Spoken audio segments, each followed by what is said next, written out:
genderforce.com.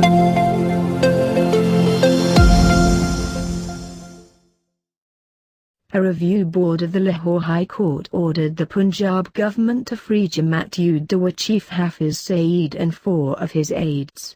Saeed and his aides had been under house arrest since January 2017. Saeed was produced before the High Court Review Board. He was accompanied by hundreds of his followers who showered petals on his arrival. The Pakistani authorities withdrew terrorism charges against Saeed and the judge and kept him under detention under the Maintenance of Public Order, paving the way for his possible release. Addressing a sermon at Lahore's Jamia Masjid al-Qudsa a day after walking free, Hafiz Saeed said that he is fighting for the freedom of Pakistan and Kashmir. He also said that former Prime Minister Nawaz Sharif was ousted because he had betrayed the people of Kashmir. He further alleged that India is involved in terrorist activities in Pakistan. White House spokeswoman Sarah Huckabee Sanders said the U.S. strongly condemns the release of Hafiz Saeed from house arrest.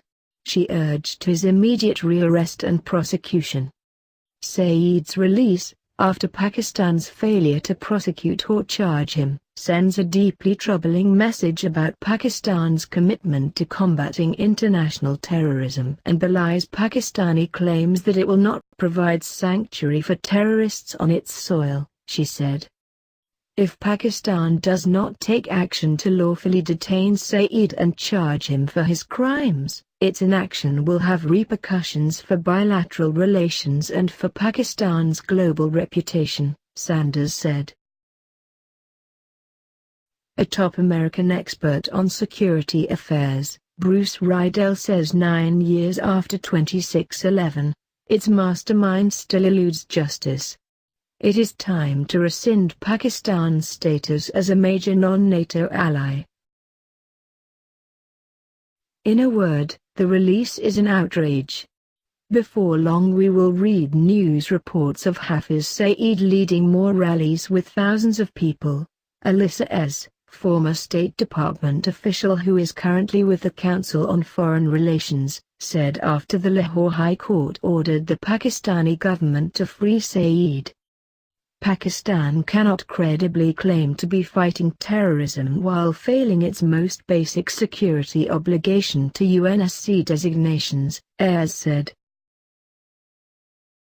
According to Michael Q. Gelman of the Woodrow Wilson Center, one should not be surprised by this announcement. Pakistani legal authorities have frequently hinted they have insufficient evidence to justify his continued detention, so it was just a matter of time before this militant, who happens to be a critical Pakistani state asset, walks free. This news will certainly rankle U.S. officials, who often point out that the dozens of casualties in the Mumbai terror attack included several Americans, Q. Gelman said. Michael Morrell, former CIA deputy director, says Saeed is a terrorist. Worked with the LET, a Kashmiri militant group, and Al-Qaeda on attacks.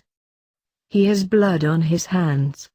Now wants to bring extremism into the political mainstream in Pakistan, he said after Saeed, a UN and US designated terrorist, was released from house arrest in Lahore. Christine Fair, expert on South Asian security affairs, tweeted, "No. JUD is not tied to Islamic State. What a rookie, seriously." Hafiz Saeed's release completes the political mainstreaming of jihadists in Pakistan. American media has also criticized Pakistan in strongest possible words. NBC News said Saeed's release could once again sour U.S. relations with Pakistan. The New York Times said, for decades, Pakistan has cast a benign eye on groups like LET, which is perceived as an asset because its attacks target Indian soldiers in Kashmir, even as the government battles jihadist groups like the Pakistan Taliban that directly threatens the country.